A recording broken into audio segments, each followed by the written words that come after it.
ডান সাইডে পাহাড়ের সাথে গাড়িটা ধাক্কা দিয়ে বাম সাইডে উল্টে গেছে। তো সাথে সাথে আগে পিছিয়ে যে গাড়িগুলো ছিল সেই গাড়িগুলো থেকে যাত্রীরা নেমে তাদেরকে যত দ্রুত সম্ভব এখান থেকে উদ্ধার করা হয়েছে। আহত প্রায় আমরা 12-13 জনকে আমরা আহত এখান থেকে উদ্ধার করছি, যাদের অবস্থা মোটামুটি বলা যায় যে খুব গুরুতর আহত।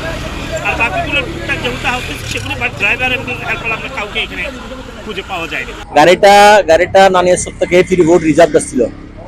গাড়িতে 40 জন যাত্রী ছিল। আলহামদুলিল্লাহ, আল্লাহ শুকর, গাড়িতে বড় ধরনের ক্ষয়ক্ষতি হয় নাই। যাত্রী কিছু সিটসে পারছে আর কি, গ্লাস ভাঙছে, তো কাটাছি রয়েছে। গাড়িটা ব্রেক ফেল করছে উপরে।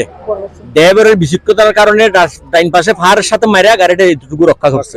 আমাদের পুরান ড্রাইভার ছিল, এই কারণে গাড়িটা রক্ষা করছে। তাৎক্ষণিক আমরা আমাদের ফুল কানাউট নিয়ে আসি।